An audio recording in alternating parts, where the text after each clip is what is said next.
Afternoon, evening, everyone.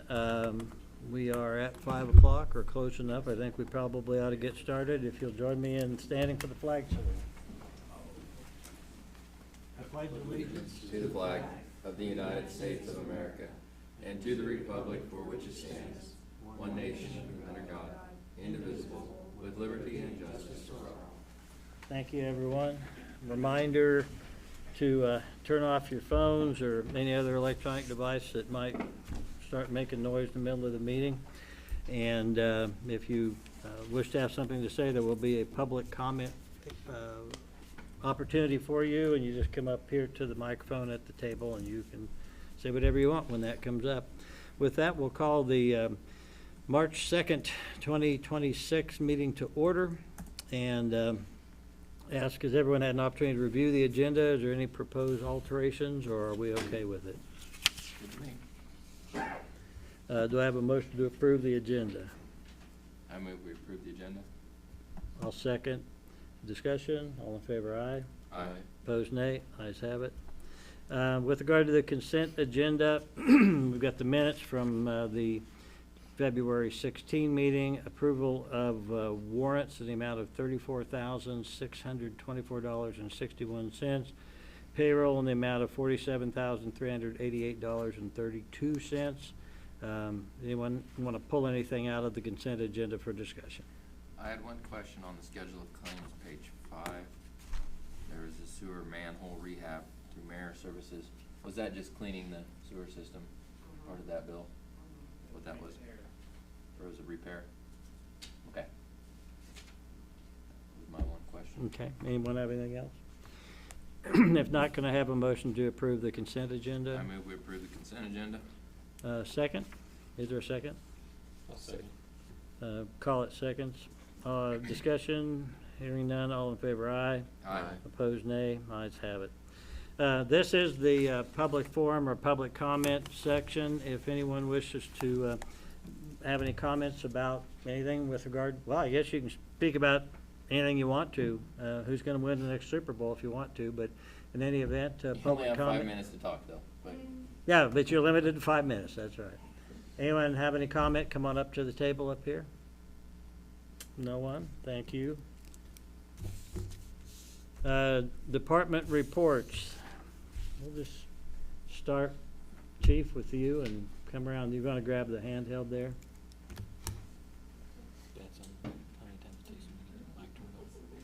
Yeah, the little buttons, the left button there. Just, there you go. How much new with police department? We got our new car that you guys let us get. It's up there in Andover now. It should be ready to go in about a month and a half. It cannot be up in Andover. Down in Andover. There sorry. you go. But that's all I had. James? Real quick, 120 West Santa Fe, I believe Pitt is about ready to move in on that. Stephen and his guys, Public Works, they went in there and they trimmed all the trees out of there so that Pitt could come in there and remove the stumps, retaining wall house, and just smooth her out for mowing and be on his way. So haven't heard anything from 202, so I don't know. 202. It's 202 our West Main. problem child over here? Okay. I haven't heard anything on that one, so hopefully they're getting something put together for us. So that's all I got. If by chance, and I'm speaking for myself, if some other council member has a different take on it, they should speak up. But if you do hear from them, I am certainly desirous of working with people on these kind of things. I don't think we do anybody any favors or the city any favors by making unreasonable demands. But we're kind of to the point where we've been about as reasonable as I think we can be for right now. Yeah. So Okay. I think they're supposed to be here April 6th. Yeah. What I had in my notes. Right. I'm just thinking in case they make contact with you, how serious, I'm serious. Right. Okay. Okay. Thank We you. were encouraged to come sooner than that if that's Yeah. something. Tim? All right, well, yeah, some of the bigger things we've got done, we've gotten around one pass on the alleys with the power rake, and then we've worked over the cemetery roads, and we've completed trimming the trees. We just got cleanup to do. We've added some riprap around the lagoons south of town, so that's kind of the bigger items we've been working on and completed. So. Tim, what's is the alley taking that thing down the alleys, is that a couple times a year? Is that kind of what we're figuring, or? Yeah, probably a couple times or as needed. Yeah, As needed, yeah, if we need to something go gets more. washed out or whatever. Yeah. Yeah, okay. We just got our job finished up on Nickerson. We set some poles and stringing wire in there, and then we'll be starting on Main Street heading south going to Maple on the next project. So that's where we're at. Is that replacing some lines or Replacing all the poles going south for those 3 blocks. poles? Okay. Councilmember Collett wants to know why, when I don't know, whatever happened yesterday, that his was the only house in town that lost electricity. He was not the only one. Selective act of God. Yeah. Okay, be honest, Stephen, how many houses were there? We had 5 call in. Oh, I thought you told me 3. I was wrong. Shoot, my story's not near as good. Not much since last Monday, but I did receive an email from Dr. Tour with Ozone Solutions on kind of preliminary estimate on what a new generator may look like. I will get that to you all soon. But other than that, it's pretty quiet. Thank you. I just work here. As far as fire department goes, we've just been making some runs, getting some folks to training, doing some of those things. So we did get one of the trucks fixed as far as a primer and transfer valve. So that's it. Thank you. When I was up in Topeka for Destination State House, I stopped into the State Historic Preservation Office to check with them on the status of our historic district. And so James and I have been working with Ben and Christy because there was some additional information that the state needed.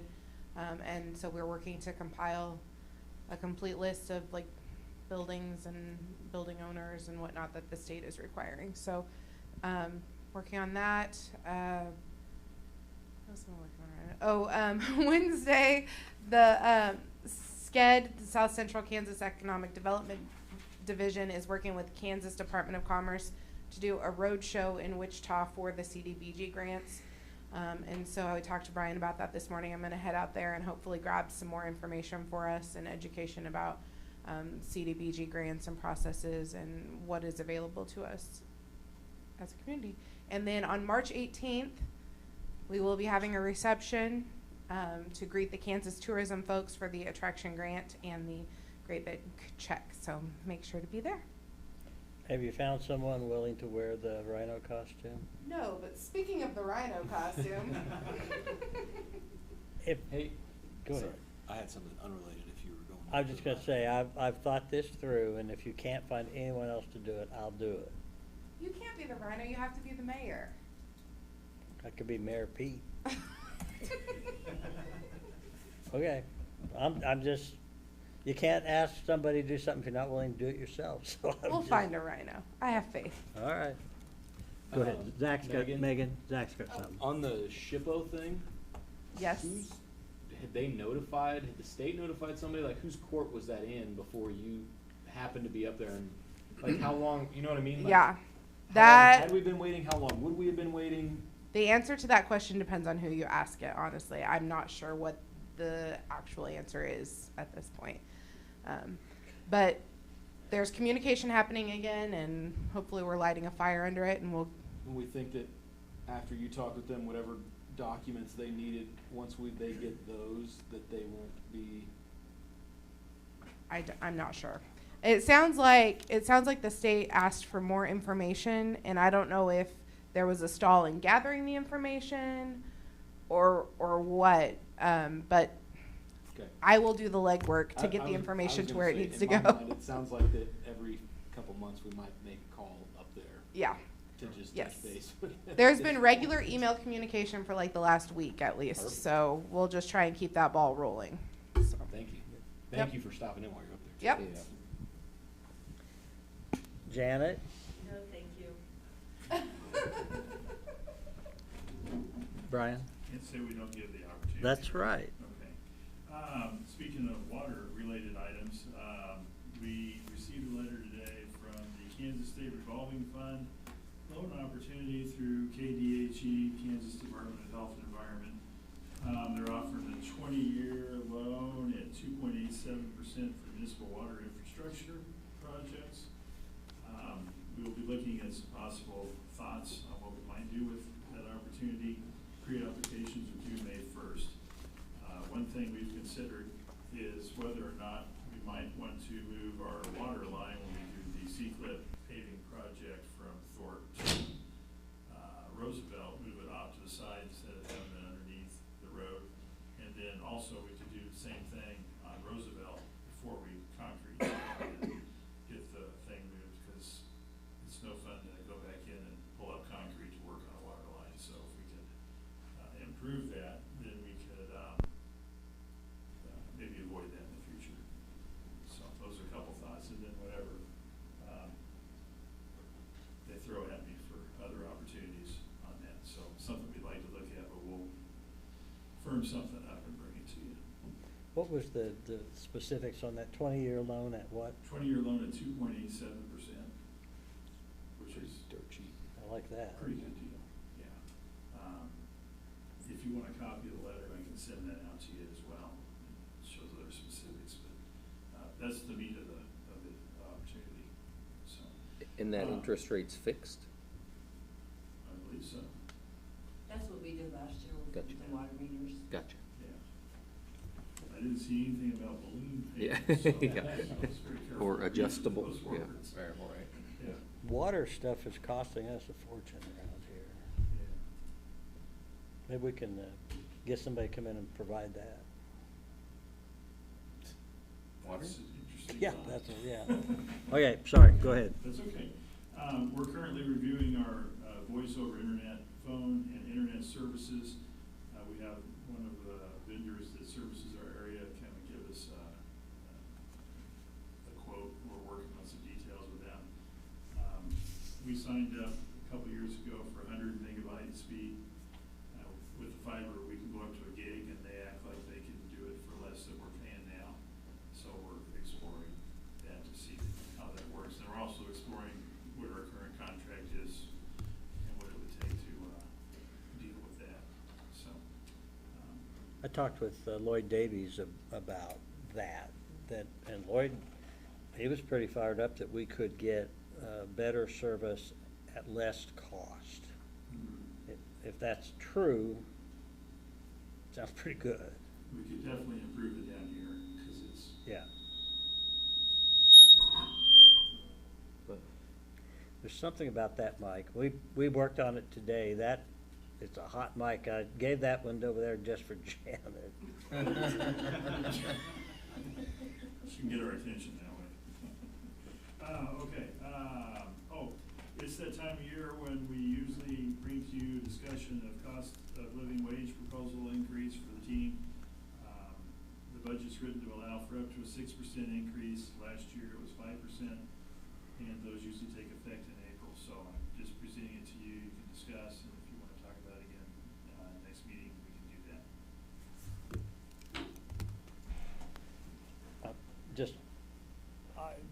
If it's gonna take effect in April, then we need to put it on for action next meeting. What would you like from Brian in terms of, I guess you'd probably want a recommendation, but what do you want him to base it on? What criteria? I'm not tracking, I guess. You mean performance or? Well, I or don't, what we're, number- or if what we're gonna, percentage do you aim at? if we're gonna do it on performance, then we're gonna have to really get busy and start getting a program or a policy so we can actually, no, I mean, we can say, oh yeah, we allowed for up to 6, we're gonna give 6%. Well, why 6%? Why not 3%? What do we look at that, I mean, there's all kinds of information out there. I'm not really sure where to even start Where to do you decide base it? on a number. I have no problem with saying, Brian, find something that is logical for us to have a discussion with regard to what percentage, if any. I mean, I personally would guess that you're gonna have plenty of data that would say, yeah, we need to give an increase, because we're talking basically cost of living with this. Yeah, we're slowly getting to the performance thing. I've identified something we can use, but we need to tweak it for us. So that's, requested that, so it's on a side burner, it's not on a back burner, but it's not a burner that's burning up, so, we'll be working on that, but I don't think we can have it done in time for My- this opportunity. My timetable for you on that, Brian, would be to have a proposal to us sometime this winter that we could go through and potentially adopt in January for that year. The following year. Okay. Yeah. Yeah, I was hoping we could at least, well, maybe do it sooner so that it would be, well, okay, that's fine, so it's in line for next year's. Yeah, well, I'm not saying you can't do it sooner, that'd be fine too. but- Okay, fair enough. Is there a But- reason it has to start in April?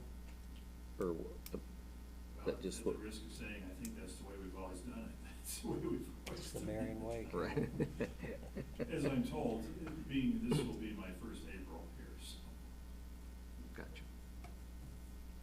Okay, well, I think you are free to come up with something logical in terms of what you're basing your recommendation on. I think part of the reason it coincides is our benefit package changes in costs too in March, so I think that's probably one reason it's been that way. It'd be like the open enrollment period type of thing on that. Yeah, so it matches Matches that it. opportunity, yeah. We're like 30 days behind that, but that's okay, that's what it is, so. All right, well, That's the kind of otherwise- institutional knowledge that just is non-existent here because of all the turnover. That, I'm dead serious, not joking at all about that. Okay. Okay, all right, we'll, work something out. That it? I think that's it, unless you have questions. We got enough other stuff on the agenda, so. Okay, thank you, Brian. Let's go to Master Matthew Meyerhoff. We're gonna do our. No, you're at the end. Yeah, I was didn't. reading it wrong, my bad. I had nothing to do with that, it just showed up there. That's what she said. I'll do this, so I don't have to crowd you. Good afternoon. Hi, Matt. Hello? So, all right, you want me to? Take it away. All right, so I'm looking at, working with, on 130 East Main, working with our architectural firm and historic consultant there, and then Megan also sent me an email on it. There is an opportunity through the Kansas Department of Commerce for a Revive and Thrive grant. It is not for historic restoration. It is to take buildings that are not necessarily in disrepair, but could be in disrepair, but a building that is non-occupied, not in use, in towns under 5,000 people, and provide funds to help that building be put back into the economy and back to use. I have put together an application, got a narrative, I believe did it go in their packets? Yep. Okay, so you guys have it in your packets to kind of see what we're looking towards. That is a draft right now. Part of that grant, I can apply just as an individual, but they highly recommend working with a partner to be essentially the fiscal agent. So what I would like to ask tonight is that the city consider being the fiscal agent for my application for this grant. What that would imply is that you as the city would receive the funds and then disperse them out as needed, rather than the state giving the funds directly to me. So that's kind of the ask, and then what questions do you have? I don't know if you guys can clarify more on the Yeah, grant. we've done something similar in the past, my understanding, for another business here in town, and they're building renovations, so it's, would not be something we're not unfamiliar with. Most of the grant, compliance information is on the one that receives the funding, not that we won't help with that in some way and, pave the way, but it's a good opportunity for us to partner, and then through this effort, as we've done once before, we'll do it again, with your permission, then we can show this effort to other building owners in the city and, encourage them that they've got similar opportunities to do those things in the future if they wish to. And this is a grant with no match, or no, Correct, there is no match requirement to this grant. so we really shouldn't have a huge, hardly any cost from the city aside from the administrative work of paperwork and, Right. Some of our and the time spent just for, Yeah. We're Filing, basically desk. filing the paperwork. yep. Mhm. We're basically acting as a pass-through. for- Essentially, yeah, Yeah. just a conduit for the money to pass through. And it shows community support to the But individual. we did something similar. We did a CDBG. It was not this grant, but Yeah, it was no. something We did similar a to it. CDBG Right. for Bill and Essie's, yeah.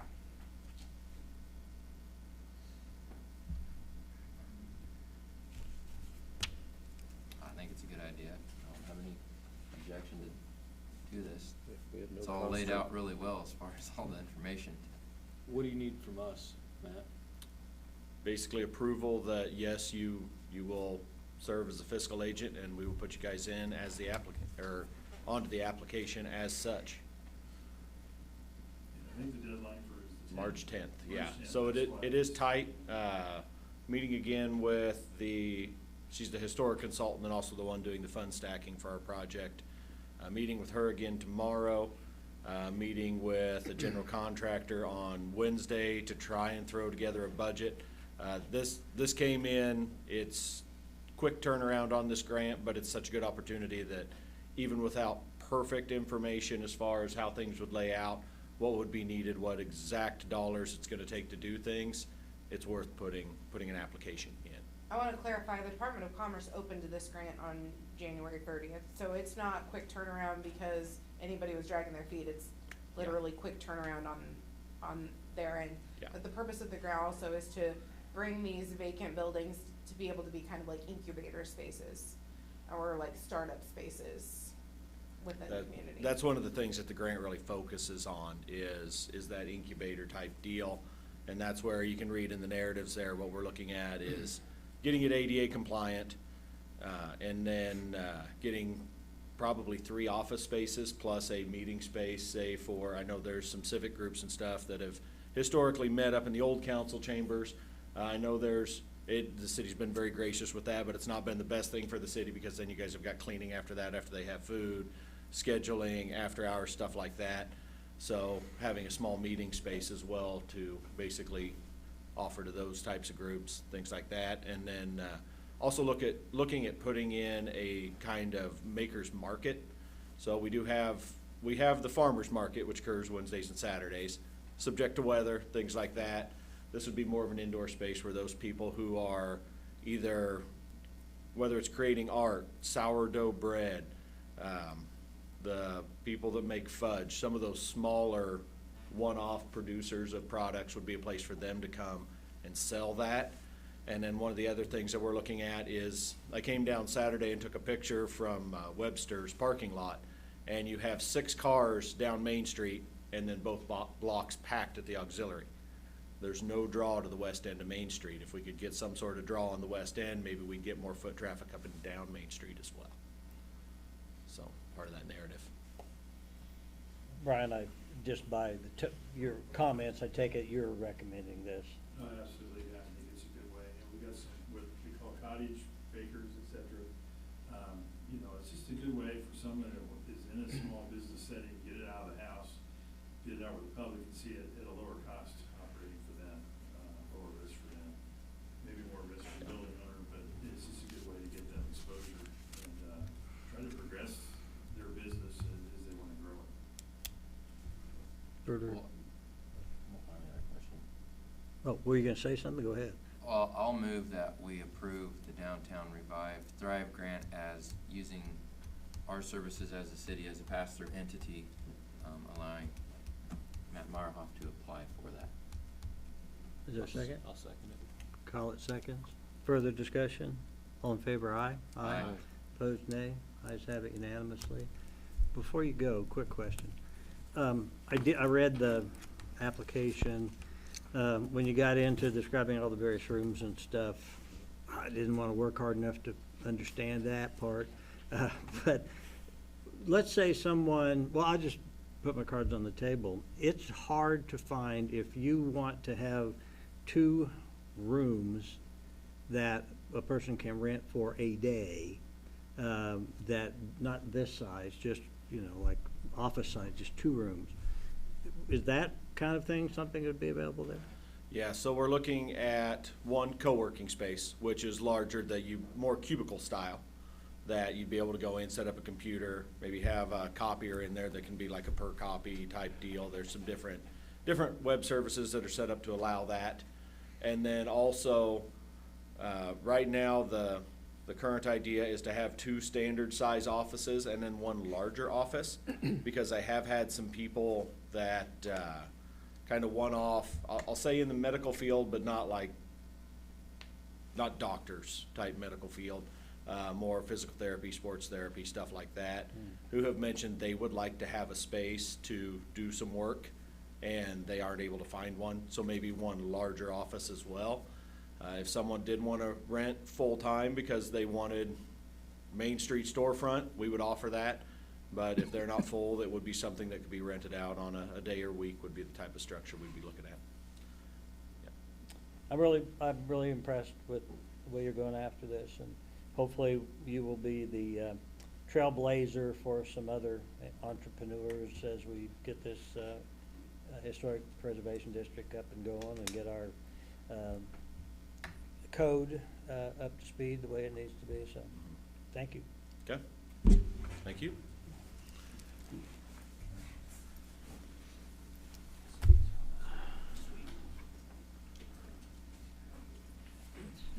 Chief Ababen, if you'd want to come up. Lots of chiefs around here tonight.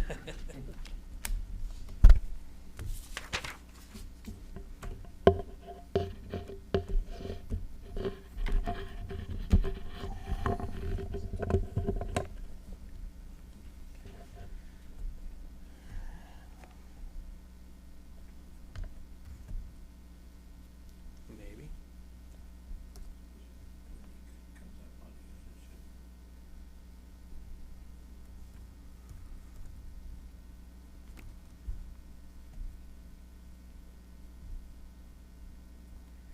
All right.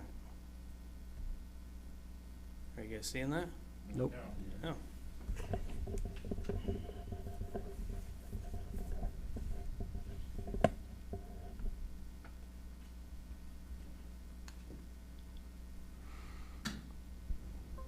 Yep. There we go. All right.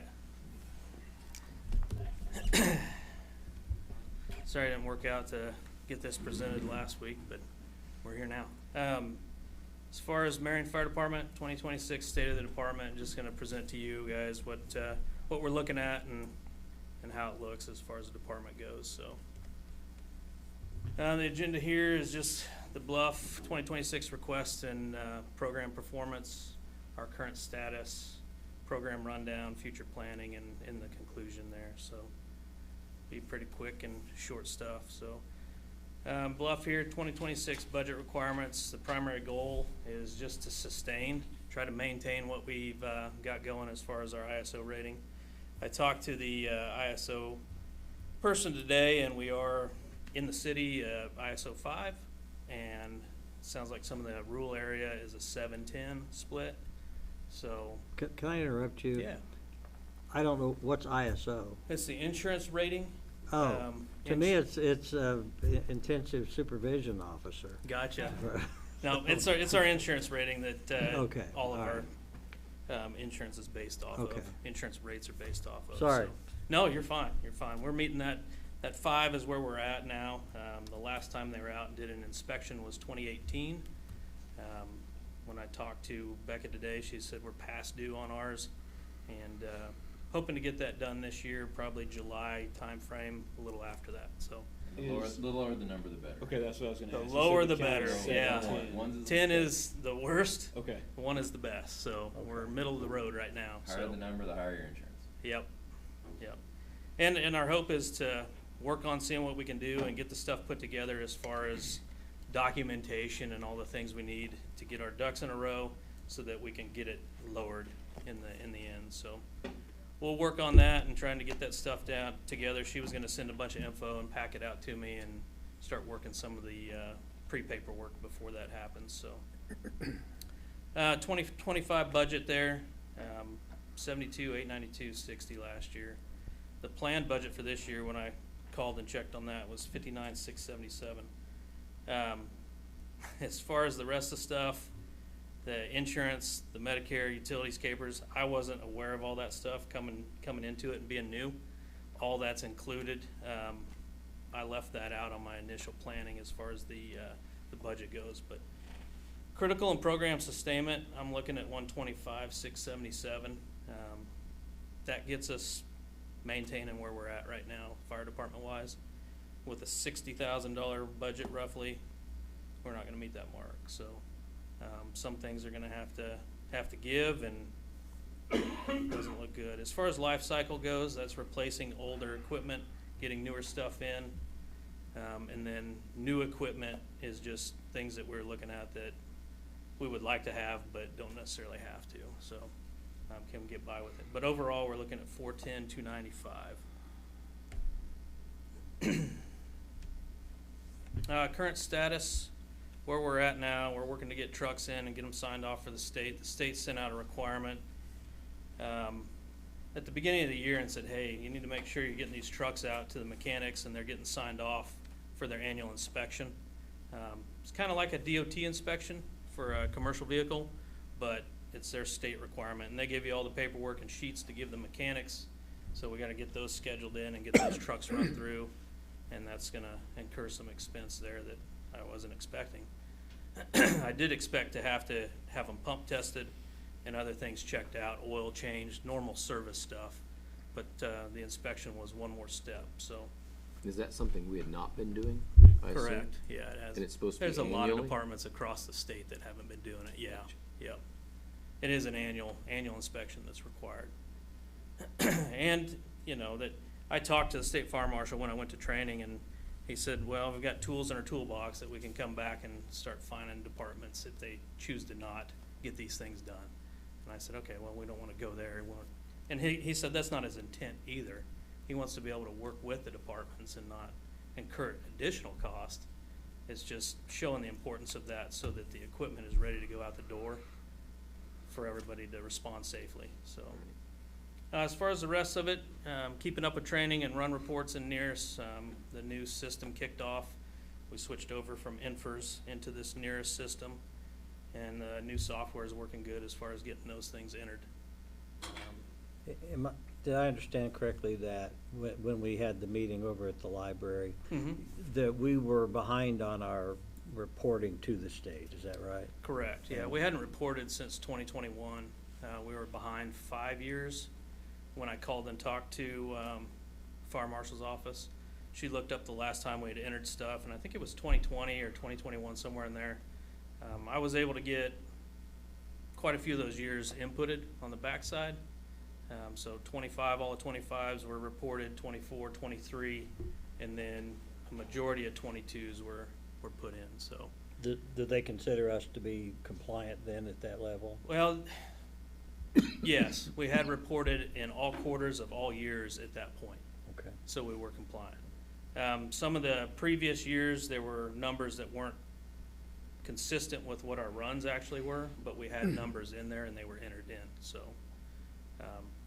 Her recommendation was, since the system was switching, to go back the 3 years prior in INFRS and at least get those years put in, because that helps for grant applications and things like that when you're looking to get money, so.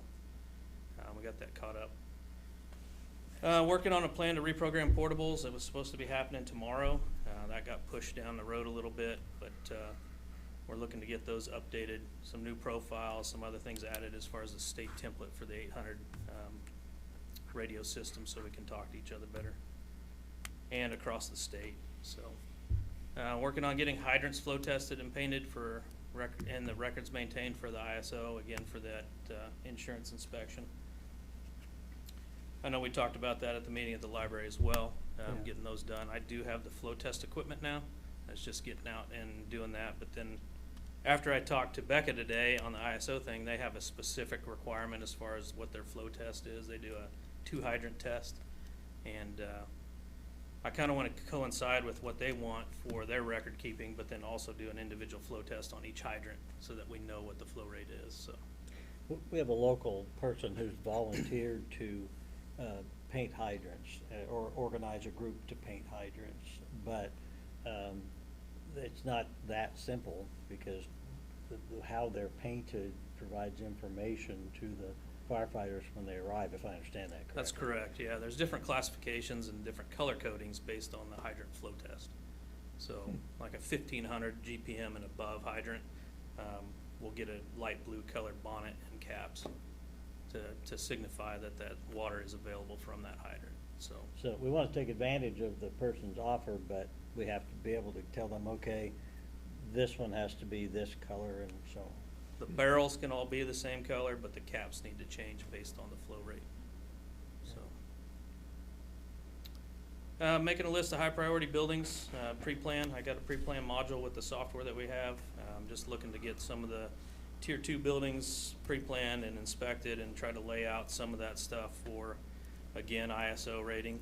If that stuff is available and on the apparatus, then that's extra points to help increase our numbers and try to get that rating down. So just little things that we can do to help lower it.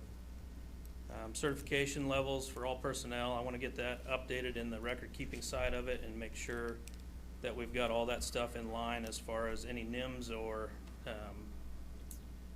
those related classes, that we need to get those squared away if we need to catch anybody up, that we're getting those things done. That way that helps with, again, the grant stuff. So trying to get everybody up to a firefighter 1 level if we can get that completed. We did have 2 people that just completed firefighter 2 training over in Hillsborough last month. So moving along on some of that stuff. Program rundown. As far as the department goes, future sustainment and growth, the 2 to 5 year outlook. I want to bring the department up as close to meeting the NFPA standards on equipment, PPE, and apparatus as we can. There's a lot of requirements out there, a lot of standards to try to meet.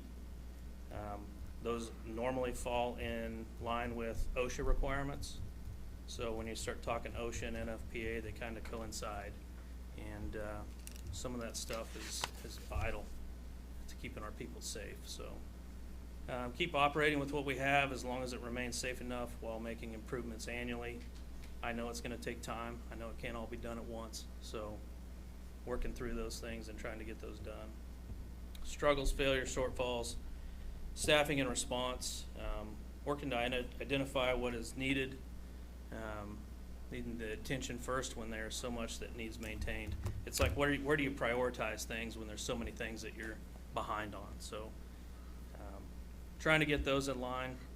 Went through the budget. I got that to Brian as far as prioritizing those things and just kind of checking down the list as we can.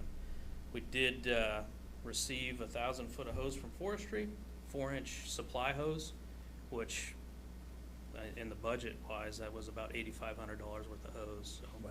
it's a big chunk. That was old hand-me-down hose from Olathe Fire Department that they gave us, so it's kind of nice to be able to grab that. Overall department health, I'd say we're sick. Old and aging vehicle fleet with no plan of replacement. Tools and equipment not maintained to the standard. The PPE is aged out and needs updated. Huge costs. All need future planning. Where we at on capital outlay? Identifying that stuff and getting stuff squared away for it. So, and then that gives us the future planning piece. Prioritizing the capital outlay, truck replacement. You can see there the apparatus age, begin to set aside money to replace trucks. The oldest one we have is our Tender, the one we just fixed the primer on. It's 42 years old. NFPA recommends all emergency service apparatus be removed after 25. So I know it's not feasible, but that's where we're at as far as getting those things looked at, and where we're at as a department saying we're behind. Due to safety features to protect the responders, they're saying 25 years the max. Bunker gear, a majority of that's well over 15 years. Again, the NFPA standard says after 10, you should retire it. And we're not doing that. So putting aside a plan to set 2 sets of gear up every year and get those ordered on a 10-year replacement would get us everybody outfitted in 10 years in a 10-year plan. So a set of gear, when I priced it last year, and I'm sure there's an increase on it this year, was right around $4,700. So, and that's the structural side. That doesn't include any wildland stuff, but that's pants, boots, coat, the helmet, gloves, and a hood. How many sets So- of gear is our full number that we would have? We're at 17 right now. We're looking to add 2. I've got one that's about ready to be voted on, and then another one that's interested in joining. So we'd be at 19. And as far as gear, I think we have 2 or 3 sets that are within the standard right now, as far as age goes. So SCBA's, again, they don't have a life cycle. We did have a manually checked flow test last year. We had 2 of them that didn't pass, along with a couple cylinders that were also failing. So I was able to get the air packs repaired, and then we'll just have to get them flow tested again this year and make sure they pass this time. But some little O-ring things and just little stuff that needed done, but I was able to take those up and get those fixed. Being out of compliance as far as this goes, we're multiple cycles out on replacement. So our air packs are probably close to 20 years old. Some of them don't have certain safety features that new air packs have that the standard requires. Heads-up display, I've got a couple examples there. The HUD is a heads-up display. Dual EBSS, the RIC UIC, which is a quick fill adapter. All those are required now, along with VibraAlert and the 1/3 gauge compliance. So we're out of date. We'd like to bring it up. One thing we looked at is a grant, a regional grant, that I think the grant writer was going to be around $3,500, but I think all in all, when we buy into it, it's a 5% match.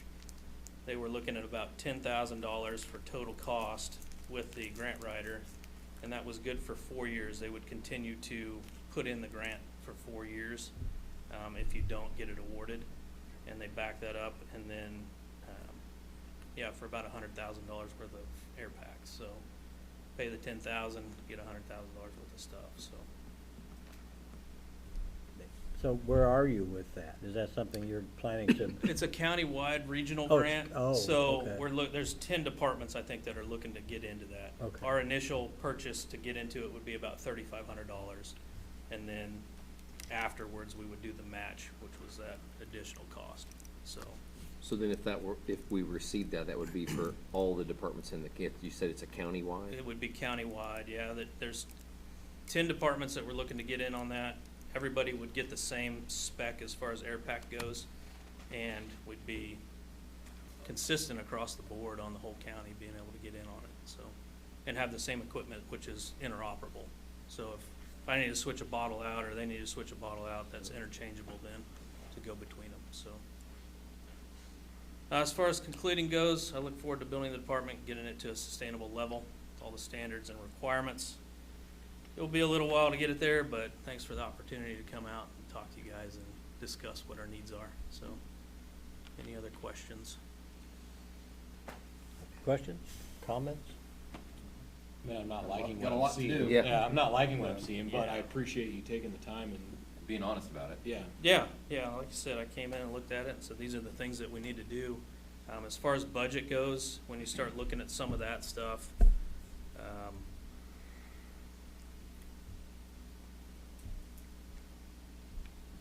as far as the, sorry it's so small, but the NFPA requirement stuff, hose testing is another one, ladder testing, the SCBA flow test, annual requirements for pump testing for the trucks. There's just so many things to meet that you have to meet in getting there is a tough one. The big one at the top is the air quality checks. We have an air compressor at the station that I don't believe has ever been tested, and it's supposed to be tested quarterly because you're putting it in a bottle that you're sticking straight into your lungs. So that's one big concern that I have, and I've kind of put that at the top of the list. If we're filling bottles and getting those things on and throwing them over, and it's better than breathing the smoke, I'm sure, but you want it to be good air that you're putting in your system. So I'm working that piece now and trying to get that set up. Containment-wise, I was looking at a system as far as being able to fill cylinders before we just set them on top of the compressor and crank it open. Well, there's a blast hazard associated with that and that cylinder failing. So we've got a containment system now that I picked up off of Facebook Marketplace. Somebody randomly was selling one. Potawatomi Township over east of You got a it. good deal, he's being shy. You got a good Yeah, deal on it. east of Emporia. They got it. We picked it up for $700, and the one that I was spec'ing, of course, is a lot nicer system, but it was up around the $20,000 mark. So Whoa. save some money there. Save some money on the hose. Save some money on the truck repair. Preston and I were able to jump in and fix that primer for about $550 versus sending it to a shop and getting it done, which would have been a lot more. So. How did you find out on the hose? Like, how did that come about? Lester had talked to forestry. They were turning it into forestry. There's excess equipment that comes in, and they have a system and a program that they distribute that across departments. He picked up a total of 3,500 feet, and we got 1,000 of it. So Sounds like we need to find some more deals like that. for sure, yeah, it's nice. Like I said, at the hose testing piece, we'll see how many of them pass the test, but it was all current as far as hose testing goes and has the stickers and labels on it. So should be good hose for a while. I would encourage you when you get to really putting your budget together, talking to Brian.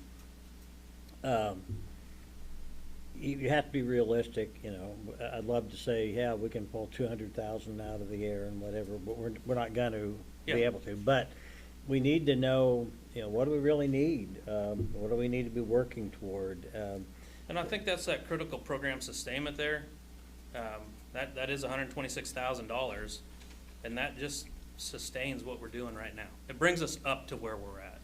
It doesn't maintain where we're at, not meeting the standard, but at least brings us up to the standard.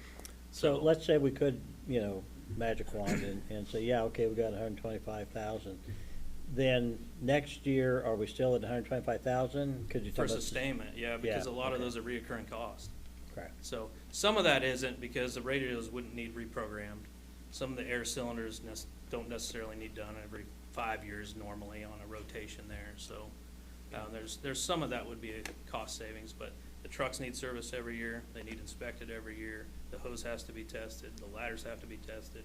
All the things that are out there as far as maintaining it in the proper state need to be done, and that's a lot of that cost. So, Okay, yep. thank you. You're welcome.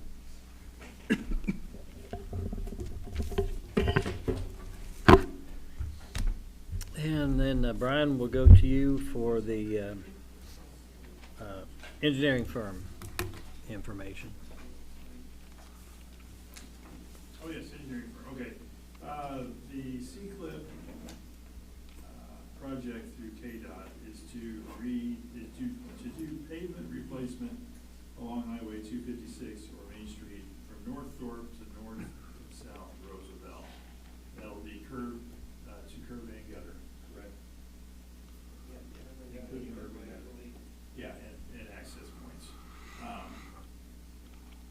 We've been approved for that. The first goal was to select an engineering firm. We sent out seven letters to KDOT authorized vendors to do engineering services for this project. We had one submission from EVH here, and so it was pretty simple for the committee to get together and say, okay, we'll select EVH as the vendor for that engineering process. So that's, we're asking today is for the council to approve, and EVH is the engineer for this project, so that we can stay on track and complete the work, I think in 2027. Yeah.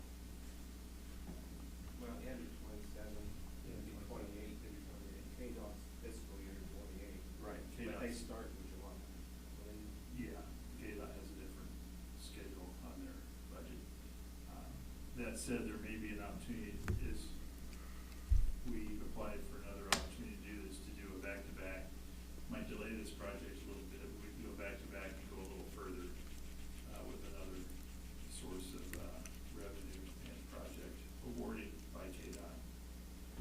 So we're kind of watching that too. Have one interruption versus two to our traffic.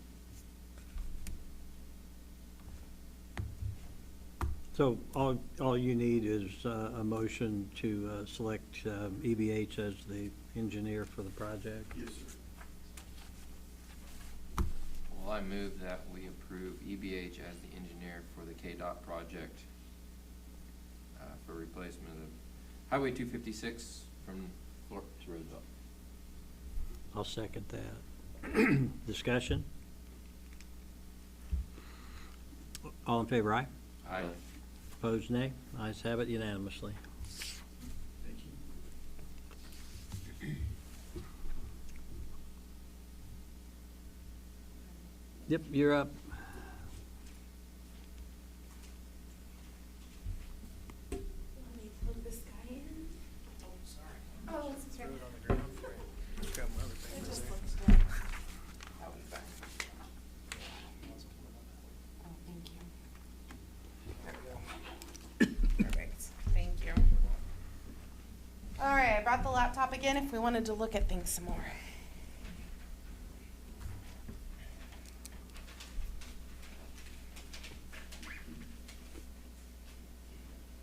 Sorry, it's waking up.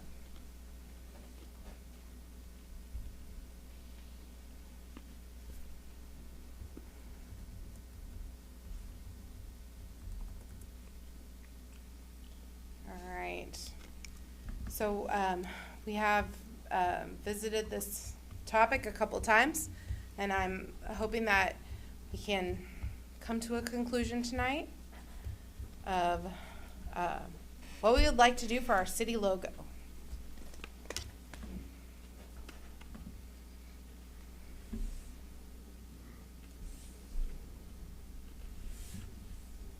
And I've got it pulled up. Your mouse was working on there, so it's showing the current screen, but it's But it's not.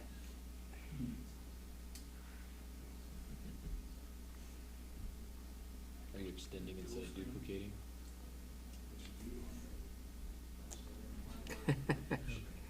That sounded super fancy, Zach. Minimize your screen on there and then right click, go to your display settings.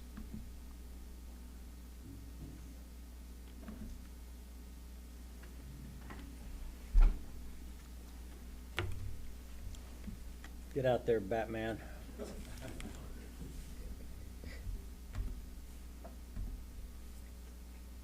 Thank you. Thank you so much. All right. There's the guy we've been looking at.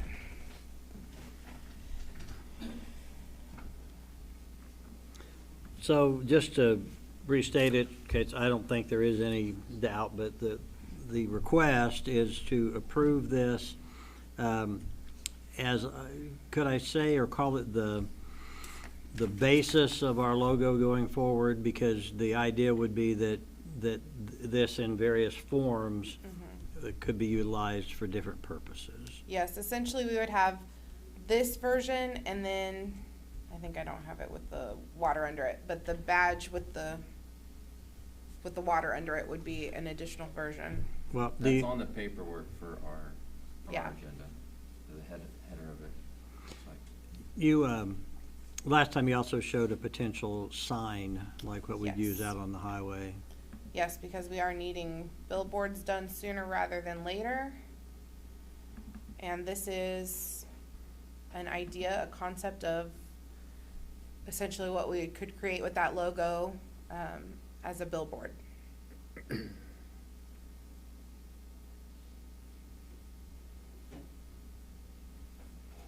Comments, gentlemen? Oh, by the way, I'm sorry, Council Member Smith, Amy Smith, I think has strep throat.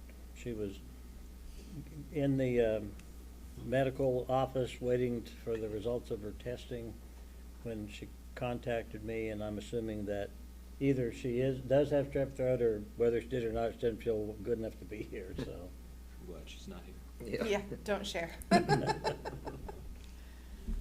Some other pictures that I had brought was, the idea of using that logo on city vehicles. So we can unify those. Right now, I think about every truck has a different logo on it. So we can kind of create a little bit more of a unified look. And then, of course, we have the idea for different business cards for those of us that, work in the city when we're out networking, visiting. I am happy to show whatever we would like to look at again as we consider this. Tim, what do you think? Personally, I like it. I like the idea that there's kind of the same theme, City Marion, and that it could be interchanged for looking on a billboard versus a card. And my only negative is it's just a little dark, but I don't think it's that bad as far as, the Marion pops out by changing the color to where the name really pops out. That I liked a lot. And it's gonna look good on most of our white trucks, because that's about all we ever get, is a white truck anymore. Yeah. That's my opinion. It's a dramatic change. I didn't hate the logo that we've had, but the city needs to.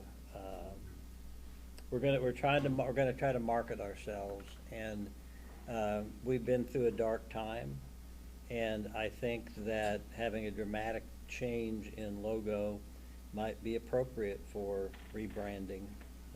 So that in and of itself isn't enough reason to pick this particular logo over some other logo. But when I first saw it, I didn't see how it didn't kind of meet my thought of a logo.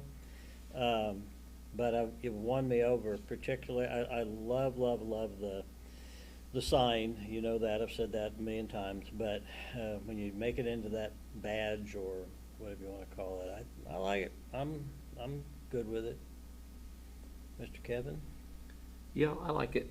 I was just wondering, like, on the vehicles and I like the badge with the water, just like what you've got there in the established 1860, but I wondered on the vehicles if you pulled the light pole off of it, and just kind of did the badge. To me, it kind of makes sense there, but like when you see it on the vehicles and stuff, I don't know, I just wondered if it would look better without the lights. That's something that I can always go and ask for. Can we also just see this badge without it? I think there's a charm in the light to it. I think it adds to the quaint, quirky charm that Marion has. I think it speaks to it, and it says a little bit more about our town rather than just this is our name. Right. If that makes sense. It adds a little bit more flavor, I guess. I think we're hoping that the future's so bright we have to wear shades. And I've said it before, to me it leads into that kind of we'll leave the light on for you thing, which there is a reason that has been popular since '86. It resonates with people.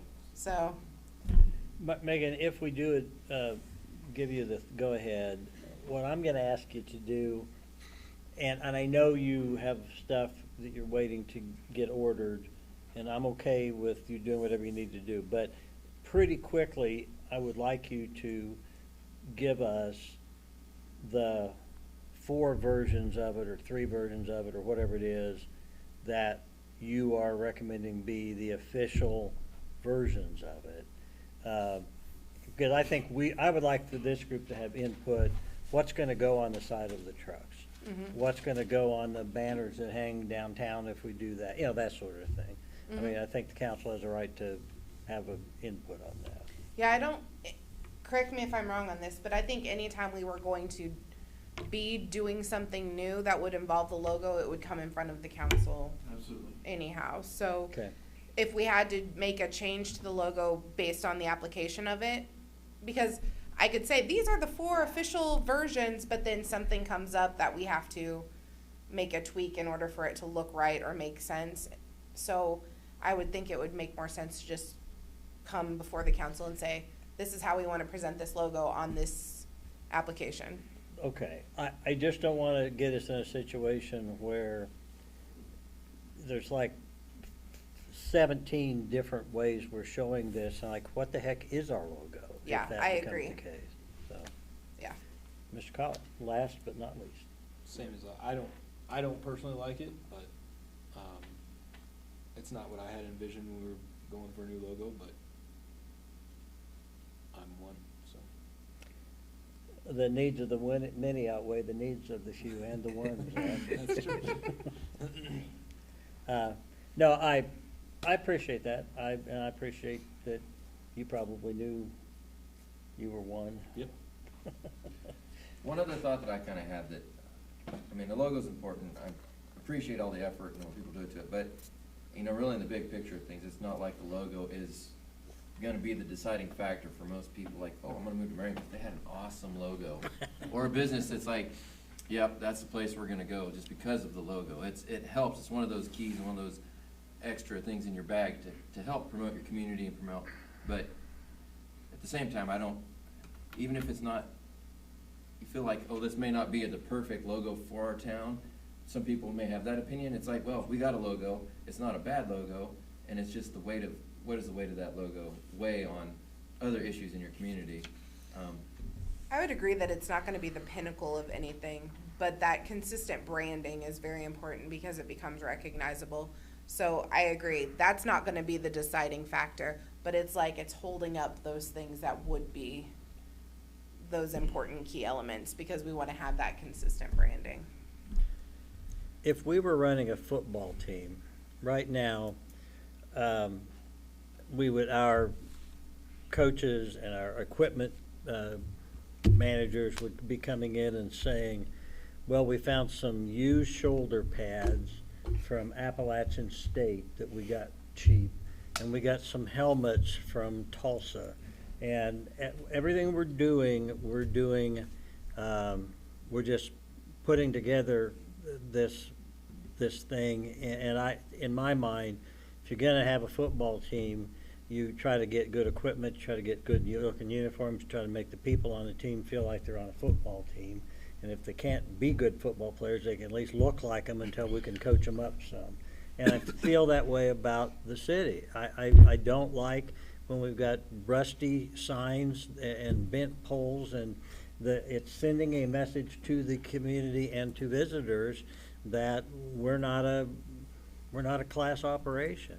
And I think we need to start sending a different message. Sorry, I went off on that. I was wondering where you're going with that.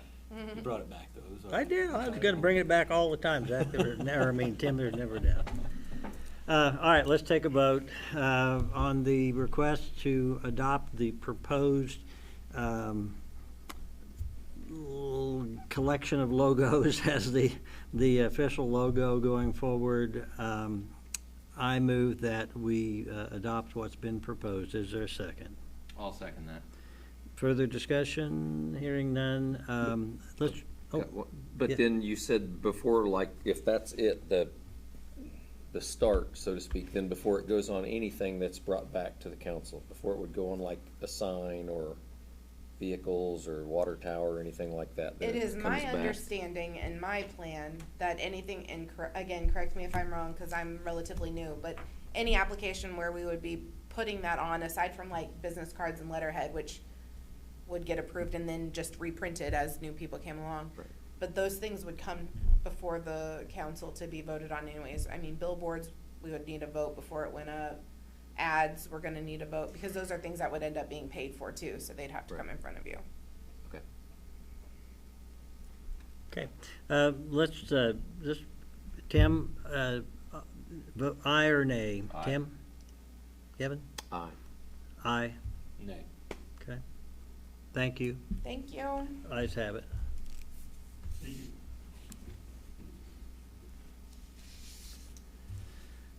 Vehicle replacement, Mr. Wells and Mr. Hart. Yes, at the last council meeting, we were asked to obtain financing options for a new bucket truck. What you'll see is three proposals from all three financial institutions here in Marion. The one with the lowest offered rate comes from Marion National Bank.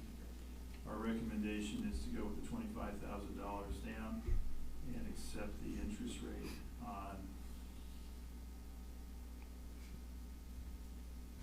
3 years at 3.95 with the APR at 3.96. Should there be an opportunity to pay that down, we have the ability to do that without any penalty, pay it down and pay it sooner. Is there a thought on the 25,000 versus the 40,000? Is there an? Just making sure we don't run our available cash down too Gotcha. far. We did speak with Alltech today, and why it looked like there may not be a truck till next year. Someone apparently had canceled that, got caught up to the front office, and so there is one chassis available for us to put the one on we want to have. And we're going to call them in the morning with whatever decision's made, and should that not go forward, then, you know, it's available to whoever might take it. And then apparently they won't have any more available till into next year. They've told us that before. Yeah, so, they're pretty consistent there, but, Yeah. yeah. So, anyway, for, if there are other questions about, Stephen found out that we can get the vehicle inspected annually by someone other than Alltech, even though it's over 25 years, that vendor will inspect it until the point where it won't pass. So, which we're hoping to do is avoid getting to that point so we can get something out of it versus zero. I may have missed some of this when You're from fine. the last meeting. We're trading, or getting rid of 2 trucks after this. We were getting rid of 2 to go into 1. The big one that we have. And then the little one, 2007. Would we, and maybe we have, maybe you guys discuss this, what's the plan with that cash? Then would that go to the principal of this loan? It can go back into a vehicle replacement fund. We could divide it up however you want to do it. We talked about maybe establishing a fund, and then the question will be, do you put it all in there, or do you put some of it in there and you put some to some other use we have? And it's hard to decide too until we know the amount that we Yeah, get back from right. it. And what was your best guess, Stephen, on what, I mean, I think you're gonna get between 7 and 12 for the 07, and then 20 to 30 for the big truck. I mean, it could go for way more, Sure. could go for less, but I think it'll bring up in the 20s easy, the big truck will. Forgive, sorry, go ahead. were you just gonna do that on like Purple Wave or something like that, or? That's the way we usually do it, but if you guys have a different option and we decide to go a different way, we will. What are their fees on that? I'm assuming a percentage?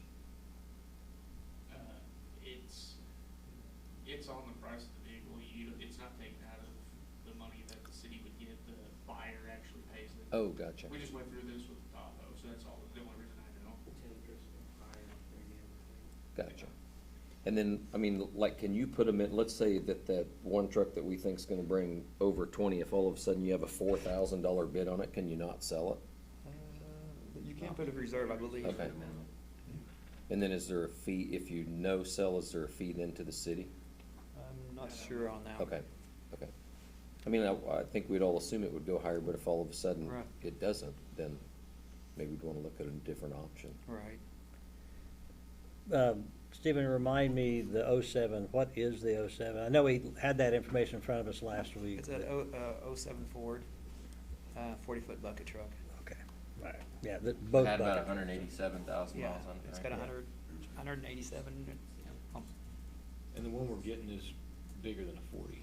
It is, it's a 60, it's actually one size bigger, and the only reason I wanna do that, ours will reach everything we do, but if we do, if we have some overhanging trees that we need to trim, we're right on our max with the little one, so that's why I wanted a 5-foot higher one on this one. It'll still be able to get down alleys and Yes. stuff, like you'll be able to use it just like. It's got a you sport use- boom, and you it's use just the like our other little one. ones, so, yes. It'll do everything the big one does right now. but And then it's in a we'll be able to use it. But you'll be able to use it Right. in more places. I think the big one was more or less designed for the ball fields when they bought the lights for that. You don't want to have to put a step ladder in the bucket. No. And I did talk to Stephen also a little bit on the extended warranty, cause that's what I asked him, you know, where that had to go back for that $9,240. He said that that does include them coming out here to do all the work, all labor parts and their travel and everything for all the repairs on any of the equipment from Alltech. So to me, I think that's worthwhile, because you know something's gonna go wrong with it, and at the cost of everything anymore, that stuff gets to be pretty significant. And then he did say that the chassis part of the truck, with it being a Freightliner, would be able to be done at Williams Service at Florence as far as any of the repairs or warranty work on that. Okay, that's good. It's a Freightliner chassis, but it's still, it looks like it's like a pickup chassis, No, right? it's Or big. is it big, like it's a bigger 2-ton? one. Yes, it's a bigger truck. So. But it's got, it's a bigger truck, but it's got a squirt boom on it. Once you go one size bigger, you have to go with the bigger truck for the balance, stability.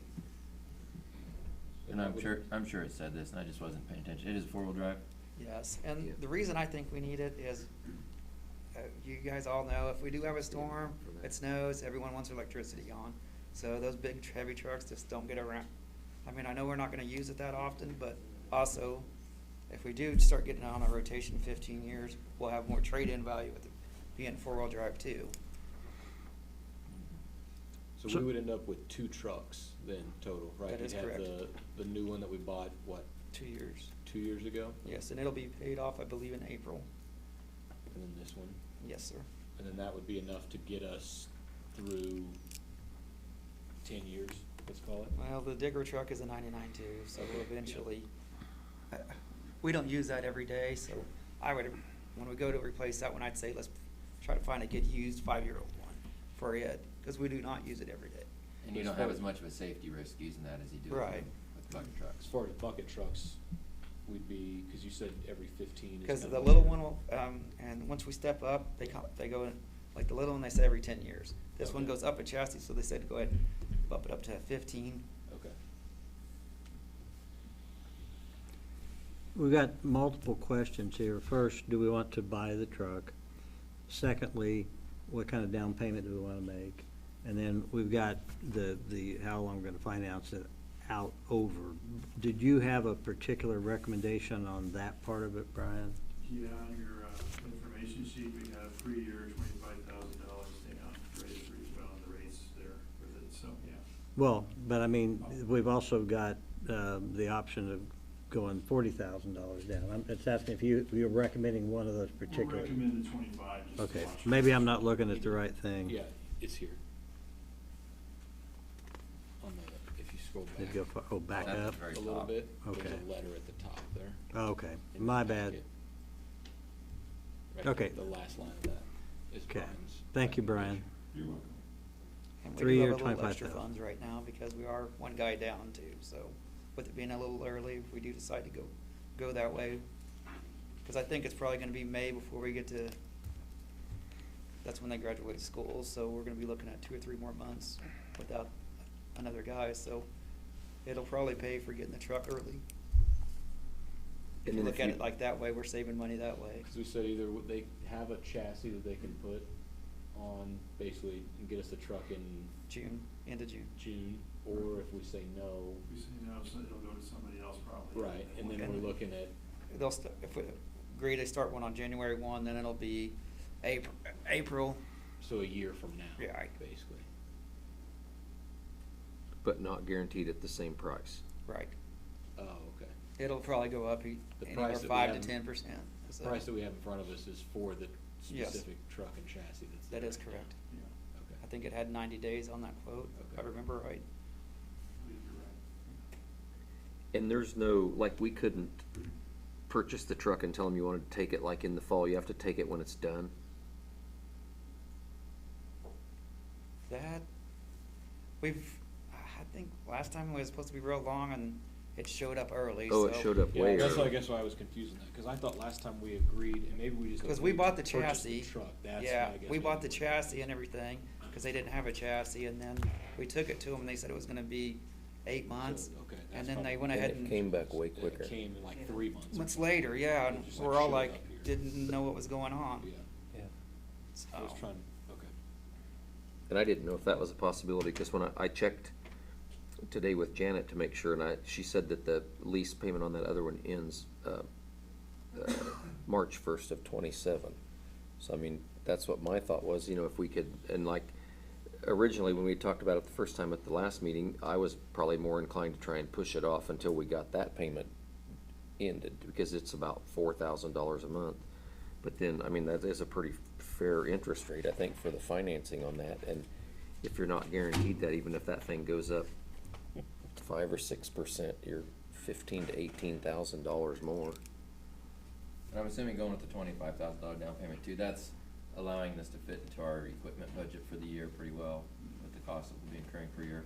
Yeah, we're just trying to be careful where we're at. We have, the overruns at the airport and things like that, so. So we should recoup it all back on the 2 trucks and have a little extra, really. The 25 we're putting down. Let's break this down.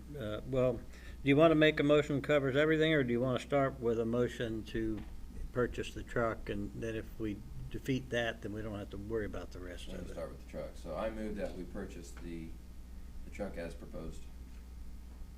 I'll second. Further discussion on that part of it? Well, okay. No, okay. All in favor, aye. Aye. Aye. Unanimous. Now let's talk about the terms of the deal. Do you have a recommendation on, or a motion on that, Tim, or do you I want? move that we put down $25,000 on a 3-year with Marion National Bank. Just note, I'll second that as well. We'll just note, we got bids, and Brian, if you said this already, I'm sorry, I was looking at stuff and missed it, but we got bids from all 3 local banks.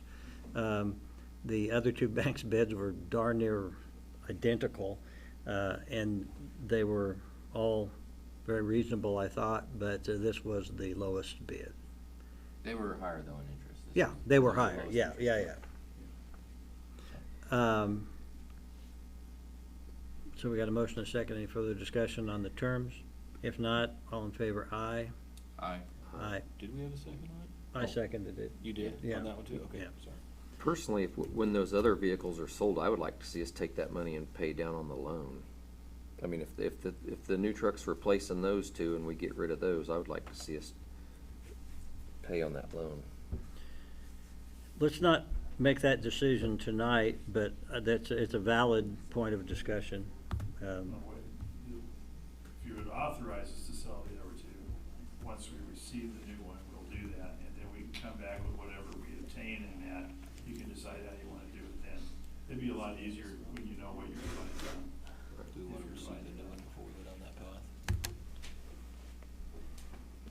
I just thought it was probably a. So, I mean, I guess it's a. So what was your recommendation again? Give me that again. Well, it'll get here, we think, in June. Yeah. At that point, decide, authorize us to sell the other 2 on Purple Wave. Yeah. Wait till the money comes in and decide how you wanna do it. Well, that's what I'd prefer to Okay. do. Yeah. I mean, I don't have a problem with I don't either. that, but However you wanna do it, but at least you'll know what you're dealing with. You know, Right. if you wanna- The amount. The good money, we think it might be, gives you more options than if it's not as much, depending on how they sell. are you okay with that? Sure. Okay. So you've got your, go get a truck. So we're still, did we officially vote then on the terms, 25,000 down 3 years? Did I not call that for Well, you vote? just got ready Yeah. to say all in favor, and then we started more discussion. Or did we? I think we voted on it. Okay. I think you said aye. I did, but Yeah. I didn't know if everyone else did. Yeah, Someone else started it was talking. kinda so- quiet, but they did. Then I Okay, threw it. it's confirming that we. Instant replay. We got it on video, right? Yeah, Gene could Okay. play it back for Throw a us. red flag and,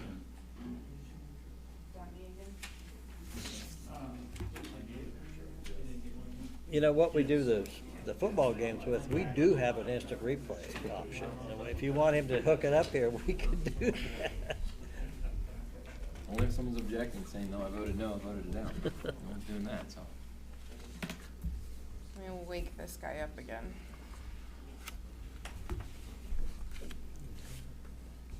Okay, I apologize that we have a quick turnaround on this one, but we had an opportunity that was just presented to me to put an ad in the 2026 hunting and fishing guide.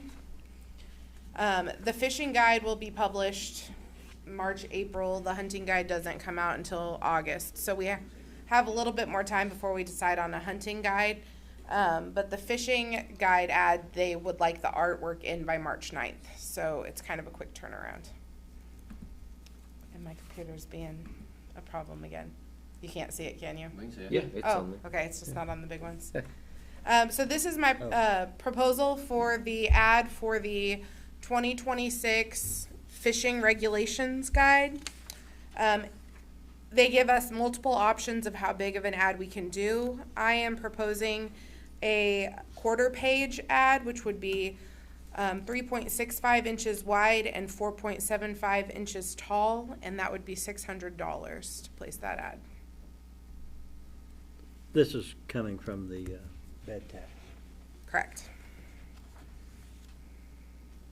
We wanted to be big enough to get noticed, but not so big that we're ostentatious. Yeah, we don't need a whole page.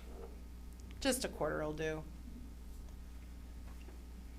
But they also had, like, you could do 1/12 of a page, and those were tiny, and the cost savings wasn't enough that I thought it justified how tiny it was. So the question is, are we authorizing the expenditure of, was it a total of $600? For this one, yes, and then You're gonna come if back we did with the the other? hunting one later, then I'll come back for that one. Which one is this one? This is not the hunting one? This is the fishing guide, Fishing. this is the hunting. Okay, so they're two different ones. Right, which we could do both tonight if we want to, but the one that is pressing, they need this art by March 9th. And if that version of the new logo's okay, Yeah. we would use that one in the end. Go back to the hunting one.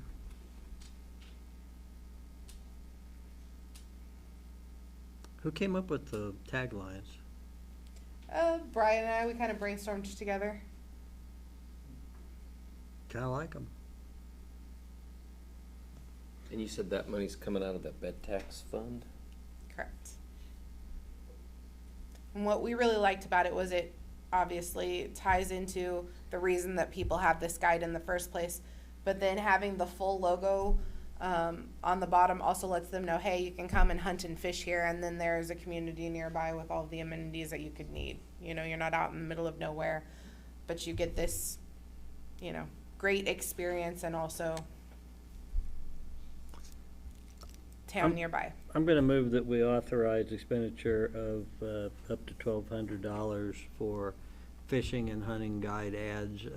Obviously, if for some reason you don't put one in the hunting guide, then that wouldn't be, that money wouldn't be spent, but. Right. I'll second. Motion and second. Discussion? No discussion? All in favor, aye? Aye. Opposed, nay? Ayes have it unanimously. Perfect. Thank you, Mayor. Thank you. Thanks. Was this the last time for you tonight? I think so. I'll sit and wait just in case. I think we're to you, Brian. Yes, we're up to the proposal for refuse service rate evaluation. Well, it's in here. The last time we had a rate change, or rate increase rather, for the service was 50 cents per month back in 2016. We're proposing with our committee that got together, Councilor Baxa and Department Head Makovic and myself, that we would continue that trend and go with a $5 increase to make up for the last 10 years at 50 cents a year. And then on the commercial side, we were gonna increase it to $6 per month on the commercial service. That said, we'd also like to include an automatic increase of 3% annual per year through the year 2031. So we don't have to come back every year. It gives us a chance to keep up with the rate of inflation as it may be, and put aside money for a new truck, which we probably need in the next 2 years. It gives us a good down payment on it, and then be able to pay it off pretty quick after that. And also be able to take care of our commercial dumpsters. We do a lot of welding work and such ourselves, but sometimes there's just nothing left to weld, and or we need new lids to put on there to keep things from blowing around. And so this budget gives us, and this service fee gives us a chance to do that and not have to borrow long-term. And when we discussed, in our discussion, a truck, we looked at replacing like every 10 years to replace a truck. And obviously 2 years down the line is where we'd potentially be doing it. So the total savings on the truck, that was just not cumulative, but it would be different if we spent the money, and then start saving back up again. Right.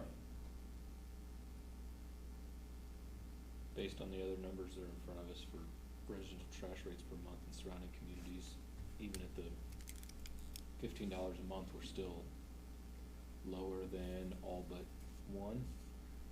I believe so, yeah. So what you're talking about is this afternoon I went through and just looked up all the different towns around the area, what just the residential rate is per month for one pickup per week. Hillsborough is at $14.75.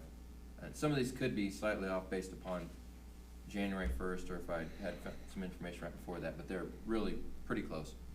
Harrington's at $20.50, Peabody's at $18.66, Newton is at $24.37, McPherson's at $18.36, the town of Anthony's at $23, Lindsborg's $18.75 to $19.75. They had two different numbers on the same page that said their rate. So I didn't know which one was actually right. Cotton Falls $15.99. Wichita, that's a little different because you have to get service through whichever carrier, and it starts out somewhere between $25 to $29 per month, and then goes up from there. The commercial rates were a lot more complicated to always figure out, but for the very base commercial pickup, the smallest amount was really similar to what the residential is for once a week for whatever type of pickup it was. And then it was all a lot harder to follow when you look at dumpsters and size of dumpsters and how often, how many times a week, to always have a perfect comparison. That's a tougher one to calculate. By keeping it in-house, this fee allows us to cover increases in personnel costs over that time too. Admin fees, fuel, bags. The bags were lower this year, which is great, but they may not always be lower. So we've budgeted to be able to continue to cover that into the future. Keeping it in-house, we get to continue to have personalized service. If you went to an outside vendor and they come in with a truck, they call it one-armed bandit that picks up your one roller device that we've seen in here. That's all they take. So where we're now, if you've got a little more in 1 week around the holidays, we're picking it up, we're taking it. And most of these rates were, they have the one-arm pickup with the dumpster, and some you had to put down a deposit for or part of it was your initial fee for getting your dumpster. Right. But this was the monthly rate, once you had it. I'll make a motion to approve the rate increase to $15 a month. Were we wanting to, or Oh, Be $15.50. sorry, $15.50, with the annual increase of 3%.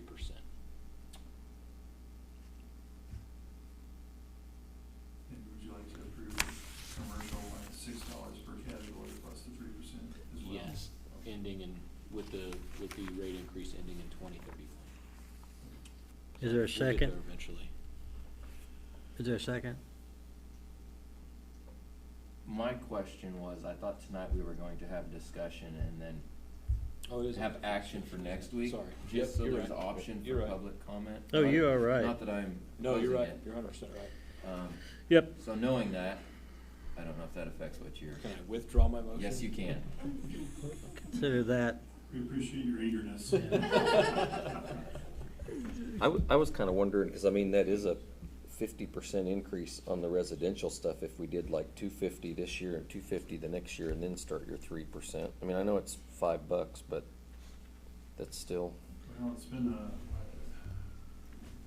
we haven't had an increase in 10 years. Right. We're traveling uphill. But it's your call. I get your point, and we're not voting on it tonight Right, anyway. right. But we're so far below everybody and have been apparently for quite a while. All we're doing is catching up, but. I think the other thing that I like in here is that in your breakdown, for 2026, if we were to increase, and correct me if I'm wrong here, Brian, we're putting $73,000 aside for a new vehicle or a dumpster. No, these numbers technically were for the first of the year. Would be so for we're sure. Gonna, we're gonna miss part Be of that. short of it a little bit, Yeah. right? But that, and then that puts us basically at a break even by increasing to the $15.50 a month, right? And that would include some. Yes. Some amount, not 73,000, 73,000 minus 2 months or whatever it would be. Yes. To be able to get a head start on a down payment for a truck that's not gonna be cheap, as we know with bucket trucks. I mean, it's not maybe gonna be that high, but not gonna be far off either. I mean, I know it's a sticker shock. I'm gonna pay it along with the rest of you. But Zach's right. We see what the budget is for this year on that, and what it's gonna take to meet it. We've been, I would say, losing on it for a while, so.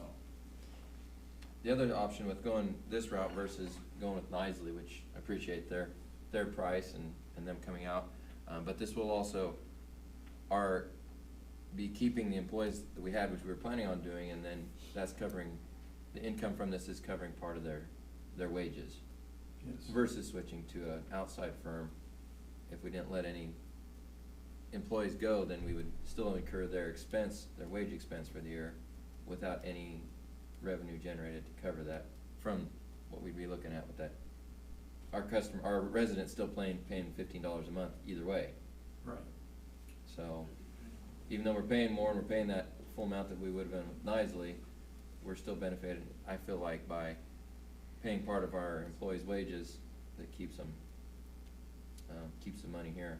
Absolutely, keeps it in the community. I think just for informational purposes, and this is on the website, but in no year are we, I mean, even with the increases, we're not projecting, we're essentially projecting to break even every single year. The biggest profit is $1,500, I think. Right. That we're showing. So it's not like that by increasing this that we're making money. This is a break even number. The only thing is, Support the program. the only thing is the money that we're putting away specifically for To the pay truck. for a truck, yes. Yeah. Outside of that, it was trying to get us close to break even. Yeah. Slightly on the positive side, so we keep afloat. Just to keep it self-sustaining. Yeah, self-sustaining. Well, let's move on. But I will just throw in, for the sake of anyone that is watching this discussion online or otherwise, I want to just emphasize that the 3%, continuing 3%, it lapses in 2031. So, which seems like a long way away, but it's 5 years. And at which point this would have to be then reviewed by somebody. Evaluated, yes.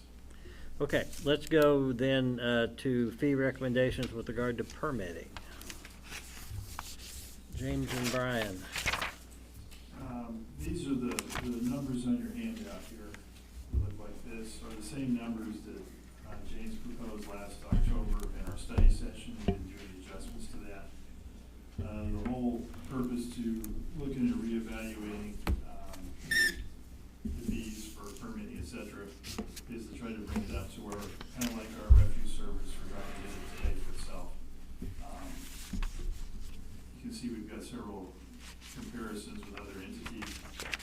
The far right column in the yellowish color is where James is recommending it.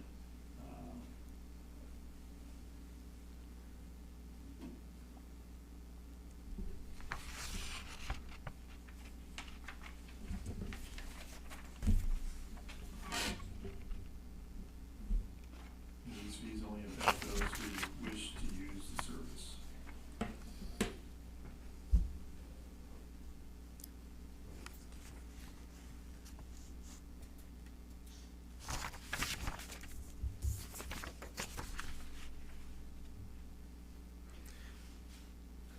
What I did on that spreadsheet there is I took communities around the neighborhood and various places, Marion, Harrington, Hillsborough, Abilene, Council Grove, Emporia, Peabody, and basically just put in some jobs and went by their permitting fee schedules and our permitting fee schedule as to what the permit fees would come out to be. And as you can see, as you go down through there, I did one with a home costing $220,000. What we would gain right now as a permit fee would be $146, and then what the other towns would come out to be for permit fees on that. As you can see, that a deck project running at $28,000 for the project, we only charge $25 for that permit fee. Now, I'll go out there probably at least 4 times to do an inspection on this project. Okay. On the house, 4 is all it should take for an inspection, but that's not how many it takes. It takes several You know inspections. roughly like how many hours total it probably takes you to, if things were to go smoothly? If everything Without was to major go issues? smoothly, on a rough end, just on a rough end, I did just a rough end inspection Friday, and I would say that I was there about an hour and a half. That was to look at the plumbing, the electrical, and the mechanical, and the structure itself, and point out the issues and stuff like that. I have to go back again. Yeah, I was and curious do- how many hours then with you? and redo the inspection again, but it won't take near as long because I'm just gonna be looking for the things that were wrong, so. And then is there also a time when you'd come back, compose your, report, I guess, for them? Yes, there's I'm time for assuming that, yes. That's not including that, so that would also be No. additional. And that, yeah, and that doesn't include any of the scheduling or anything like that, and the rescheduling, because things don't always go according to plan, you know.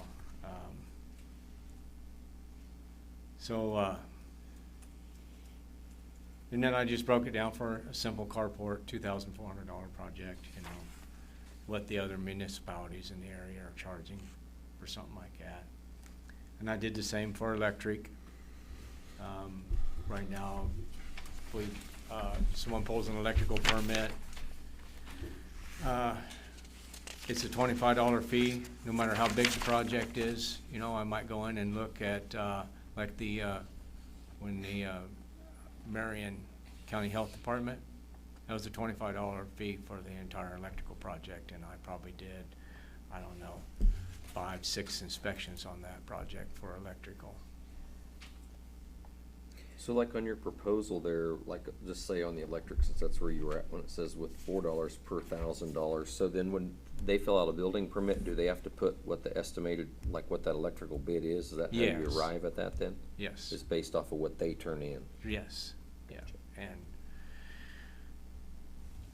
you know, I don't ever go checking up on it, but if something looks really fishy, we got code books and there's fees and schedules and there's formulas that we can look at stuff up, but I've never had to do that, you know. James, I'm looking at what Abilene does on electric and plumbing. It's basically the same as us, your permit is $25, but then they charge you another $25 every time that you have to go out and re-inspect. Correct. Does that, in your mind, is that gonna end up being higher than what you recommended here? So,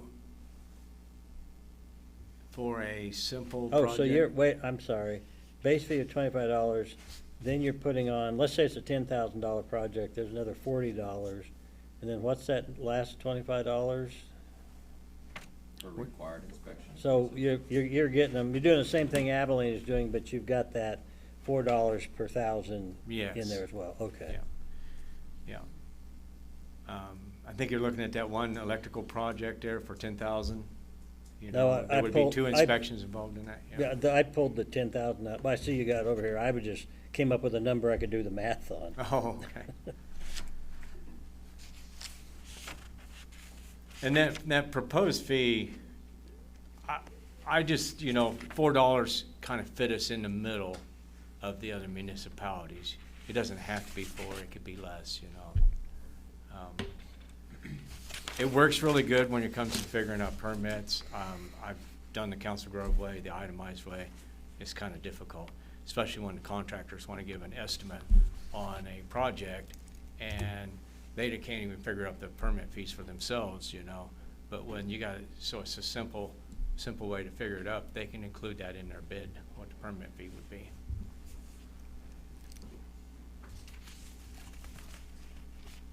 Going back to the front page, the building one, 1,460 square foot, single family home, $220,000. How do you get $1,005? Where'd the $5 come from? Is there a formula or something you're using there? So that got to be wrong. Yeah, there's a formula. Well, that might be right. There's a formula, yes. There's a base fee of $25 with $4 per 1,000 or a fraction thereof. So. Okay. Okay. And then a I got you. $25 per required inspection on that. As I look through these, and maybe this isn't the right way to do it, but can't help myself. And there's a reason why you gave us comps to compare to. I mean, we don't want to just pull numbers out of the air. We'll have some idea what others are charging for similar services and so on. And I haven't sat down and just really chewed on this, but for the most part, I feel like we're somewhere reasonable compared to the others. But on that $220,000 home, that same thing in Hillsborough is $772, and we're $1,000. That's the one that looks kind of jumps out to me as being kind of high. Mm-hmm. Unless Hillsborough's just really low, but I recognize that if I was going to compare it to Harrington, we're double, we're double Right. Harrington, but. Right. That could probably be adjusted real easy with a, instead of a $4 fee, a $3 fee after a certain amount. A lot of those fee schedules for the different towns changes as you get from, 10,000 to 25 to 100, 200, 500,000. The fee schedule goes down a little bit on those. So. Oh, if so you we put were like a to- range in there? Yes, there's some of these municipalities have a range in there, and as the project gets more, the rate drops. Yes. So if we would just say though, go to $3 per thousand, forget a rated scale. On this same 1,460, $220,000 home, that would take that permit fee to $785. If we go down to $3 per thousand instead of $4. I'm not saying that's a recommendation, that's just, Right. if we That's do the numbers that they that come up to. would put us more in line. Mhm. I think we got some, and we're not taking action on this tonight, but we are so far below everybody on everything that pretty much anything we do is act $3, $2, we'd still probably be doing better than we're doing right now. That's what Harrington's at right there is $2. So then, just so I'm clear, so like if somebody files a building permit, let's say that house is 220,000, and that's what the fee is for that, and then you have the electrician comes in and puts his bid, well, part of his electrical is included in your 220, but then he's gonna pay on each $1,000 of their electrical bid as well, for the electrical permit? You're Oops. pulling permits for all three for all four, you're pulling a Right. But like building They permit. they could, if they wanna pull out the estimate for the electrical, I don't have no issue with that. Okay, well, that's what I was I mean, getting at, so like, Right. cause you said that house is $220,000 house, I'm Right. assuming you're guesstimating that's plumbing and Mhm. electrical and everything. I don't know, that's what that's Right. what the contractor put on the permit, and then they fill out an electrical permit and a plumbing permit on top of that. That's what I'm saying. These would all be, you're pulling, a contractor when they come in is pulling a building permit to build a house. You're pulling a building permit, you're pulling an electric permit, Okay. you're pulling a plumbing permit, and you're pulling a mechanical permit. They're all Gotcha, so adding they'd up all be separate? Separate. Yes. Okay, gotcha. You're having to pull each specific Okay, permit. okay, that's what I wasn't clear on. Yes. So this will I mean, James has been working on this for a long time, and you can tell he's put a lot of work into it. I think we need to put it on for action in a future meeting, which we could take action, or we could send him back to the drawing board, whatever the case may be. But in terms of what he's gonna bring in next time, and ask us to take action on, do you guys have any recommendations or suggestions for James? James giving me the evil eye because he doesn't want any changes, but. No, there was just some other things on this here, you know, some other fees at the end there and stuff, but one I want to really address is the street openings and alley openings. And I've spoken with Tim. It was hard to get a lot of information on this from other municipalities, but I did get a little bit of information on that. You know, when they cut our street or our alley up, putting in a water line or a sewer line, you know, it can get pretty expensive for Tim's guys to put that all back.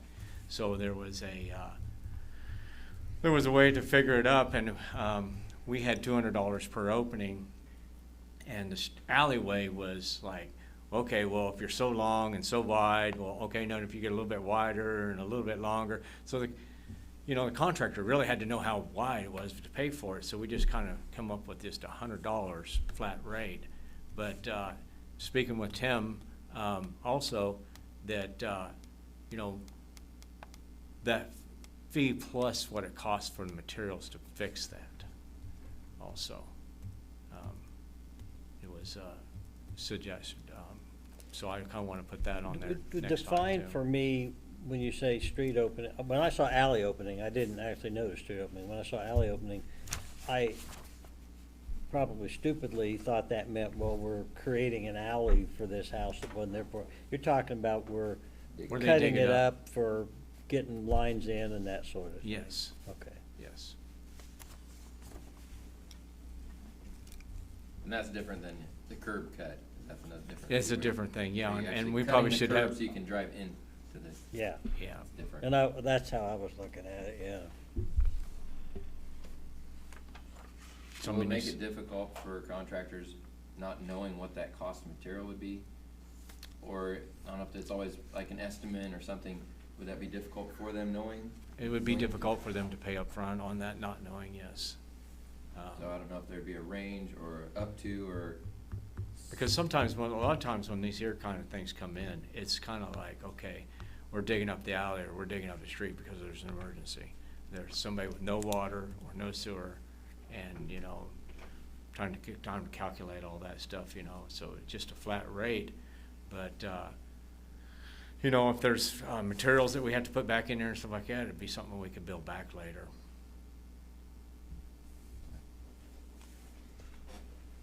Well, I mean, and we're looking at Emporia and Hillsborough, both are a fee plus cost of materials, so I guess you pay the fee and then before you are let go, you have to pay the cost of materials, right? Before we say, yeah, okay, you're good to go. Yeah.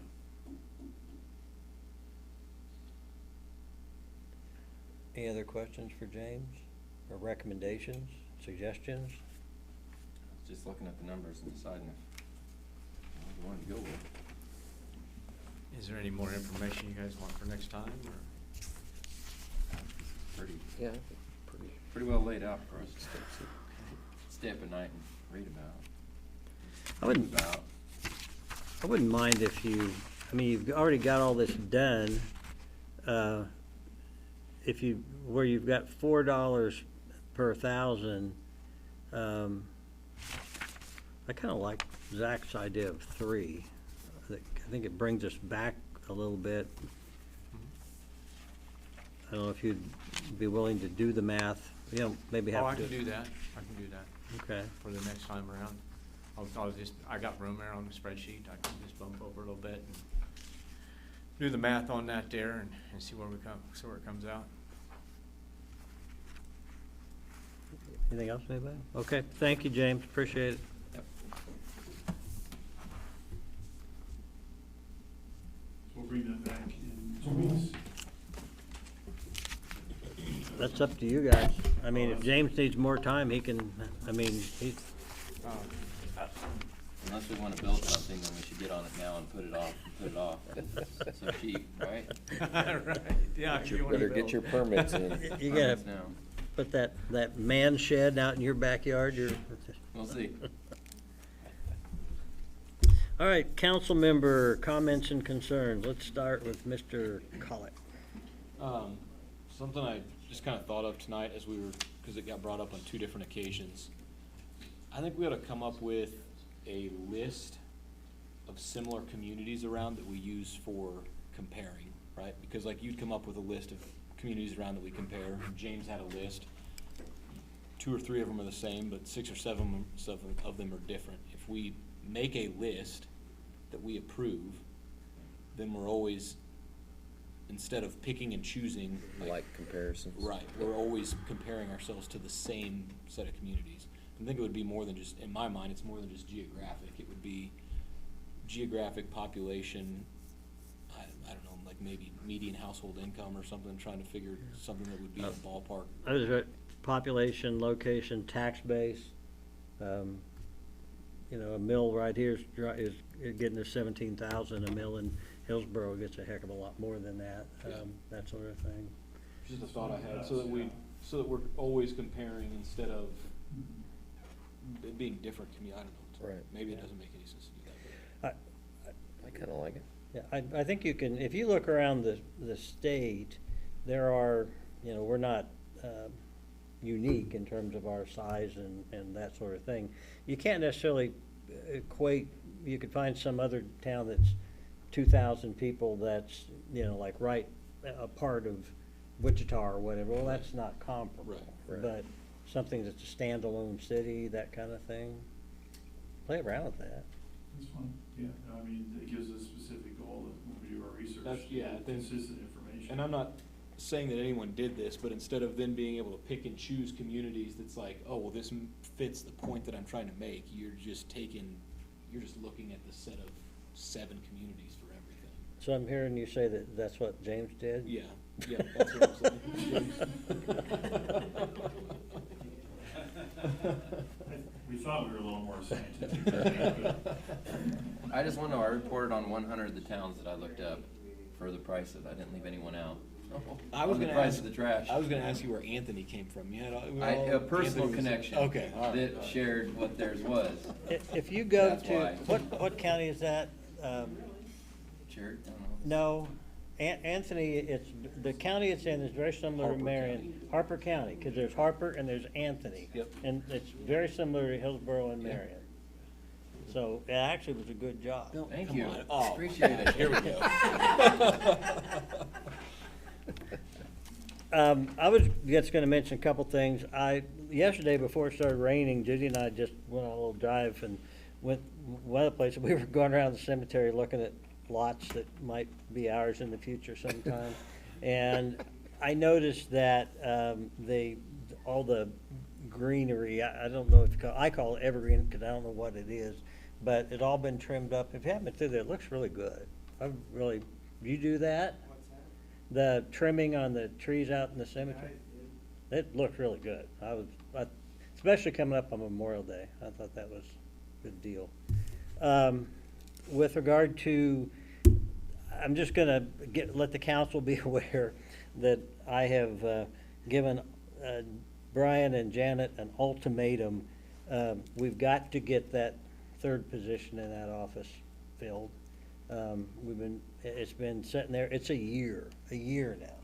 And if you go in there and I told Janet this, I don't feel comfortable asking her to go look something up for me. If I do, she does it, but I know she's not doing some other thing that she does because she's doing, you know, practically 2 jobs there. So. I think after the warrants are completed this week, we will peruse that list. She has to turn herself in on a warrant? Let's not get in on that. After Okay. the checks are mailed, we'll say it that way instead. Well, we've gotta do payroll first. Oh, and payroll, yeah, sorry, okay. 2 more things, then we'll force ourselves to sit there and figure it out. Just to the other council members, next Monday, is it the 9th? When are we getting together and going over Yes, budget next stuff? Monday the 9th. I think that was at 10, 11, sir. 10. So I guess if one of you wants to sit in, we're gonna get educated on budget stuff, next Monday. And then finally, have you ever heard anything back from the people that wanted to make a request for the senior center? No. Okay. Did they just But change no, their mind? No, that's because I have not reached out to Oh, him yet, so I will okay. get on that and Sorry, take care of it. sorry. Yeah. Okay. Kevin? I don't have anything. Tim? I got a few things. One of them, this might be for Megan, we put in a grant application for the park, and I don't know where we're at on those. Is that one that is officially done, we gotta know, or We wait did on? not receive that grant, that Oh. was the seed grant. Okay. We did not Well, receive that. knowing that, there's a few repairs that need done there, I think really should be done before, spring, summer starts. One was there's the little tire climb thing on the side that's been broken and in rough shape, and I'd actually searched before to try to find that part, the pieces that we could replace it with, so that we look into that, and, I still have that information Okay. that you sent, yeah. and potentially new bearings for all the swings so that I don't go deaf pushing 5 kids on those squeaking swings. My wife says it's just because I'm old and I'm grumpy about things like that, but it's hard to listen to. The little bearings on the top of the chains on the swing sets, you can get them. They're not too expensive. If nothing else, there may be a donation that comes in to fix them. The other thing is, we were talking about the ISO and the our ratings for our insurance for our community, which is affected by the fire, where you are with fire hydrants, but it's also affected by your building codes that was brought up in our discussion before. And I'm kind of ignorant of this, but I didn't know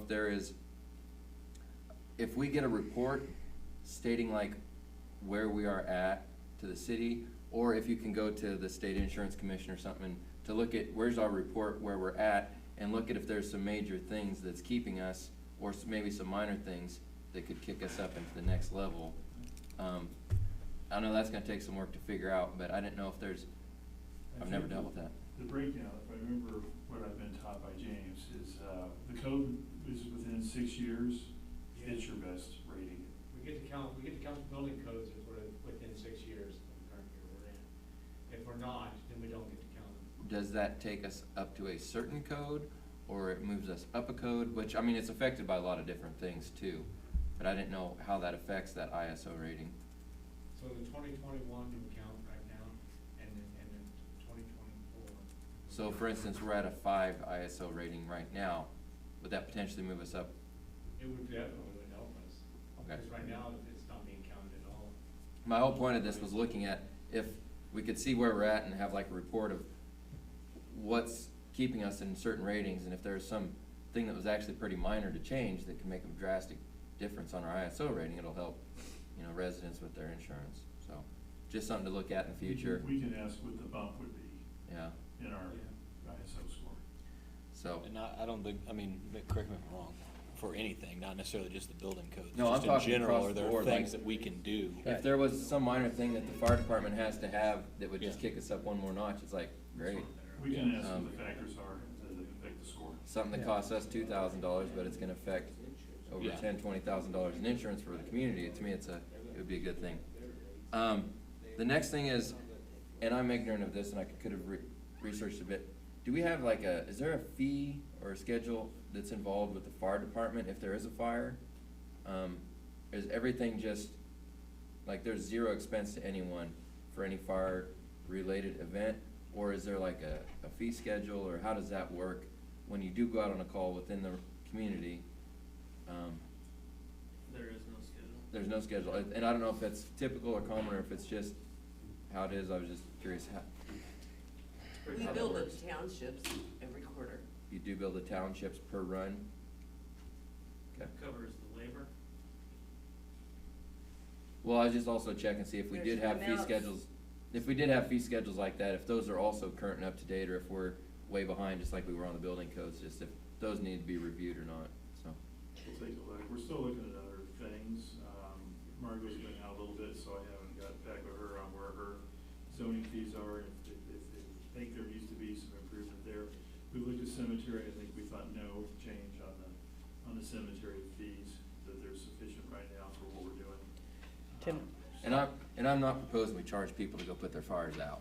That's not what I was getting. I just didn't know, there's always costs incurred, and I didn't know if there's certain things that, fees that you do encounter with those different runs. And My what those would first be. thought on that, Tim, it was, wow, but then the more I thought about it, I would hate to do anything that would discourage someone from making them think, oh, I don't wanna pay a $500 fee to the fire department, I think I can put this out myself, next thing you know, the neighborhood burns down. I don't wanna discourage somebody from calling the fire department. I wasn't proposing anything. Yeah, I I was know, just I got curious you, of yeah. how it works, because I've never dealt with it. I think it's just contributions from the townships, plus what we put in to the budget to support it right now, outside of pancake feeds or something like that, so. Or hot dog feeds, or whatever you wanna call it, yeah. At some point, I would like to talk about creating a fire district. So there you go. That get our ISO rating down? Well, it might help properly fund the fire department, maybe that would help get the ISO rating down. That's what I had, so I'm done. Can I ask one more question real quick? Yeah, Do you have I know we talked about the merry-go-round being reinstalled, winter project being reinstalled this spring. Do we have an update? Maybe Tim has one. I The don't know. update is I'm gonna go see the party that was gonna build the pipe and find out where it is. well, I'll know more tomorrow. but that's not because, Yeah. Because, it's not because I asked him tonight. no. You had it in your list of things that you were It going is to do. one thing we need to follow up, because the weather's gonna get warm, and it'd be nice to have it back out there again. Yeah. So, yeah, it's on the list. I talked to him about that this morning, and he told me it was on the list. Anything else from anyone? Nope, I'm done. Is there a motion to adjourn or some other motion you'd like to make? I make a motion to adjourn. Thank you. I just wanna see I if just someone wanted to else see would it. do it. Oh, yeah. I will second, all in favor, aye. Aye. Opposed, nay. Mike. I did. What's wrong with these people?